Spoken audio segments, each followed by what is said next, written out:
Hello friend, welcome to our channel CS engineering ज्ञान।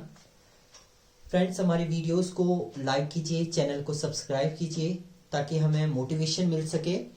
तो operating system के हम लोग ट्यूटोरियल देख रहे थे, इसमें हमारे शेड्यूलिंग चल रही थी। तो शेड्यूलिंग में हम लोग SJF देख रहे थे। हम लोग SJF होता है आपका शॉर्टेस्ट जॉब पर शॉर्टर, मतलब जिसका बस टाइम सबसे छोटा होगा वो पहले एग्जीक्यूट होगा। तो उसमें हमने नॉन प्रिमिटिव देखा था, अब हम देखेंगे प्रिमिटिव। तो उसका मोस्ट इंपॉर्टेंट क्वेश्चन होता है आपका शेड्यूलिंग में, वो प्रिमिटिव से ही आता है SJF में।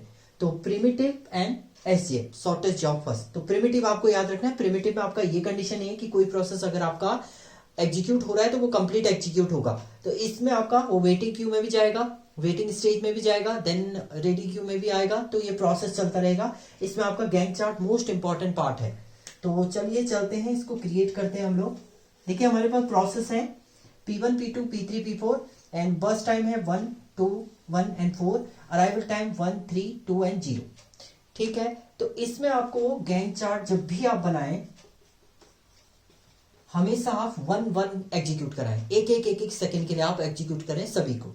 तो मान लीजिए आपका 0 पे कोई प्रोसेस एग्जीक्यूट हो रहा है, तो 0 पे अगर आप देखें अराइवल टाइम 0 पे केवल इस प्रोसेस का है P4 का। अगर आप P4 को कंप्लीट एग्जीक्यूट करा देंगे 4, अगर आप कंप्लीट एग्जीक्यूट करा देंगे तो इस कंडीशन में ये रॉन्ग हो जाएगा, क्योंकि अब देखिए कहीं 1, ये 1 भी आया होगा, कहीं 1 पे देखिए आपका कोई ऐसा प्रोसेस आ गया होगा जिसका बस टाइम छोटा हो।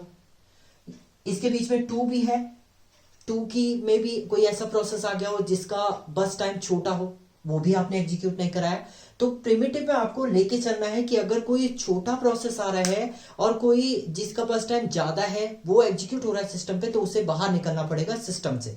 मीन्स उसको रनिंग स्टेज से आपको उसे अगेन आपको रेडी क्यू में वेटिंग में डालना पड़ेगा, और उसके बाद आपको उसको एग्जीक्यूट कराना पड़ेगा। तो इसमें हम लोग जो सबसे बेस्ट तरीका ये होता है कि आप एक सेकंड सबको चलाइए।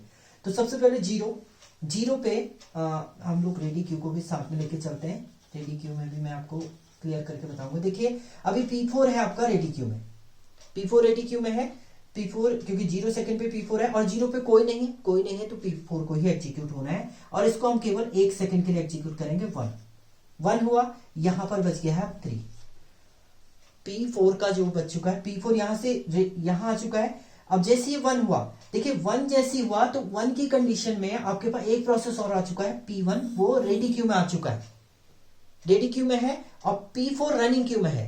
तो अब आपको इन दोनों की प्रायोरिटी देखनी है, सॉरी इन दोनों में से बस टाइम देखना है किसका छोटा है, क्योंकि अब आपके पास रेडी क्यू में P1 भी अवेलेबल है और आपका जो रनिंग में है वो P4 है। तो इस कंडीशन में मीन्स आपके रेडी क्यू में दोनों प्रोसेस हैं, P1 भी है P4 भी है। तो अब आपको देखना है कि कौन से प्रोसेस का बस टाइम छोटा है। तो इन दोनों में से बस टाइम किसका छोटा है, P1 का। तो P1 को आप यहां से एग्जीक्यूट कराएंगे, यहां P1 एग्जीक्यूट हुआ 1 सेकेंड और ये कंप्लीट एग्जीक्यूट हो चुका है 2।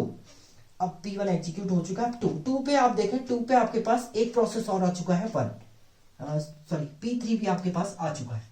अब ये रेडी क्यू में आ गया। अब इन दोनों में से आप देखिए बस टाइम किसका छोटा है, तो इसका 1 है, इसका 3 है बस टाइम। तो छोटा बस टाइम किसका है, P3 का। एग्जीक्यूट कौन होगा, P3। तो P3 रेडी क्यू से हटके कहां जाएगा, यहां आएगा आपका और एग्जीक्यूट हो जाएगा, ये हो जाएगा आपका 3।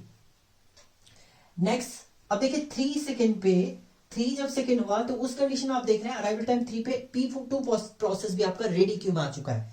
तो P2 भी आपका कहां पहुंच चुका है, रेडी क्यू में हो चुका है P2 प्रोसेस भी। 3 सेकेंड पे आपका P2 भी आ चुका है रेडी क्यू में। अब आपको देखिए बस टाइम किसका छोटा है, P4 एंड P2। P4 का 3 है, इसका 2 है, तो बस टाइम किसका छोटा है, P2 का। तो एग्जीक्यूट कौन होगा, P2। तो P2 यहां से रिमूव होगा, P2 यहां एग्जीक्यूट होगा, और इसका बस टाइम है 2। तो आप 2 सेकंड के लिए इसको 1 सेकंड के लिए आप एग्जीक्यूट कीजिए। 1 सेकंड एग्जीक्यूट हुआ यानी 4 हो गया, इसका बचा हुआ है 1। अब ये रेडी में चला जाएगा, अब रेडी क्यू में जाएगा आपका P2। अगेन P2 यहां आ गया है। अब देखिए अब फिर से आप चेक करेंगे कि P2 और P4 में से किसका बस टाइम छोटा है। तो अगेन P2 का ही बस टाइम छोटा है, तो कौन एग्जीक्यूट होगा, P2 ही एग्जीक्यूट होगा 1 सेकंड और। तो आप इसमें क्या कीजिए 1 सेकंड के लिए एग्जीक्यूट कीजिए, जिससे आपका क्या होगा, कहीं पर भी ऐसी कंडीशन नहीं आएगी कि आप SJF को भूल जाए।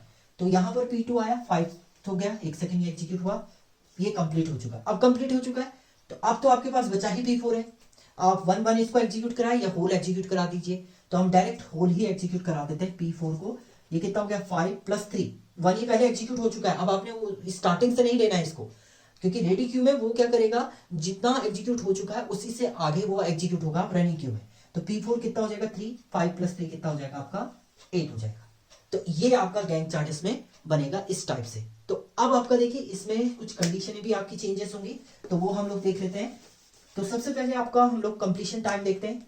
तो कंप्लीशन टाइम मैंने बताया था आपका, जब आपका प्रोसेस कंप्लीट हो जाएगा वही आपका कंप्लीशन टाइम होगा। P1 का कंप्लीशन टाइम देखिए, P1 का कब है 2 पे कंप्लीट हुआ है, तो इसका हो जाएगा 2। P2 का कंप्लीशन टाइम देखिए, P2 कहां पर कंप्लीट हुआ है। अब P2 का कंप्लीशन टाइम आप ये नहीं देखेंगे, जो लास्ट अगर आगे भी आपका P2 आ रहा है और लास्ट वाला जो P2 है जब कंप्लीट हो रहा है वो आपका कंप्लीशन टाइम होगा। तो इसका कंप्लीशन टाइम कितना है 5। नेक्स्ट P3 का कंप्लीशन टाइम आप देखिए, P3 यहां पर कंप्लीट हो रहा है तो इसका कितना हो जाएगा आपका 3। एंड P4 का कंप्लीशन टाइम, P4 देखिए यहां पर भी कंप्लीट हो रहा है G1, बट ये कंप्लीट नहीं हुआ है, आगे फिर P4 हो रहा है। तो आपको क्या करना है, जो लास्ट वाला P4 होगा उसका कंप्लीशन टाइम देखना है कि वो फाइनल कब हो रहा है। फाइनल कब हो रहा है आपका 8, तो ये 8 आ जाएगा आपका इसका कंप्लीशन टाइम। ये नहीं देखेंगे आप 1, कौन सा देखना है P4 फिर से एग्जीक्यूट हो रहा है अगर कहीं, तो वो जो लास्ट में कंप्लीट हो रहा है वो आप कंप्लीशन टाइम यहां पर देखेंगे। तो कंप्लीशन टाइम इसका कितना हो जाएगा 8। नाउ अब आपको टर्न अराउंड टाइम निकालना है। टर्न अराउंड टाइम फॉर्मूला आपको पता है, turn around time equal to completion time minus arrival time. तो कंप्लीशन टाइम कितना है आपका 2, 2 - 1 1, 5 - 3 2, 3 - 2 1, 8 - 0 8। ये आपका हो गया टर्न अराउंड टाइम। अब आप निकालेंगे वेटिंग टाइम। वेटिंग टाइम के लिए आपके पास फॉर्मूला है turn around time minus burst time. सो turn around time minus burst time, तो 1 - 1 इनिशियल वाला लेके चलना है। आप आपने जो कार्ड दिया आपने वो मत लीजिएगा आपकी, या आपने इसको डिस्ट्रीब्यूट किया है तो आप उससे लेके चल रहे हैं, तो इनिशियल जो वैल्यू थी वही माइनस करेंगे आप। तो आपका क्या हो जाएगा waiting time, turn around time minus burst time, turn around time minus burst time, 1 - 1 0, 2 - 2 0, 1 - 1 0, 8 - 4 ये हो जाएगा आपका 4। तो ये आपका इसमें वेटिंग टाइम आया है। और लास्ट आपका आ जाएगा response time.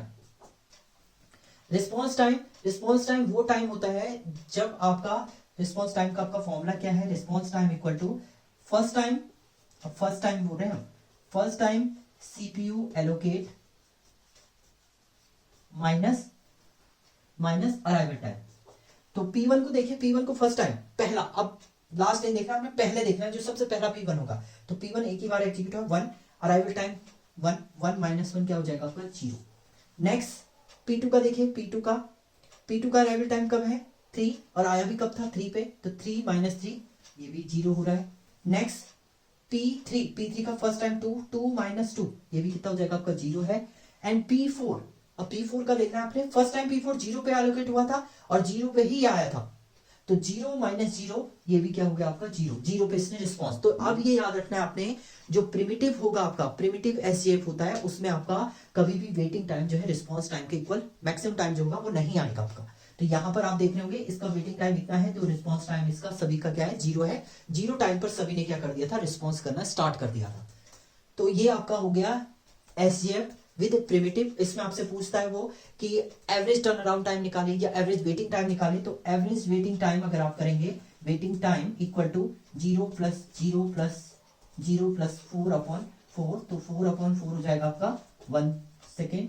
And average turn around time equal to हो जाएगा आपका 1 + 2 + 1 + 8/4, 1 + 2 + 1 + 8/4 हो जाएगा आपका। तो ये आपका आ जाएगा, प्रॉपर निकाल लेते हैं इसको। तो एवरेज टर्न अराउंड टाइम आपका हो जाएगा 1 + 2 + 1 + 8/4, 12/4 3 सेकेंड, ये आप लिख सकते हैं। तो ये आ जाएगा आपका एवरेज टर्न अराउंड टाइम। तो इस टाइप से आपका प्रिमिटिव सॉल्व होगा। तो प्रिमिटिव मोस्ट इंपॉर्टेंट पार्ट है। नेक्स्ट ट्यूटोरियल में मैं एक क्वेश्चन बताऊंगा जिसमें प्रिमिटिव नॉन प्रिमिटिव दोनों हम लोग एक ही क्वेश्चन के अंदर करेंगे। थोड़ा सा हम लोग बेटर वे में आपका क्वेश्चन लेंगे ताकि आपके और जितने भी डाउट हैं कि आपका अराइवल टाइम वो जरूरी नहीं है 0 से स्टार्ट करे, वो 1 से स्टार्ट कर दे या 3 से स्टार्ट कर दे, तो वो कैसे आपका सॉल्व होगा वो भी हम लोग इसमें देखेंगे नेक्स्ट ट्यूटोरियल में। Thank you friend.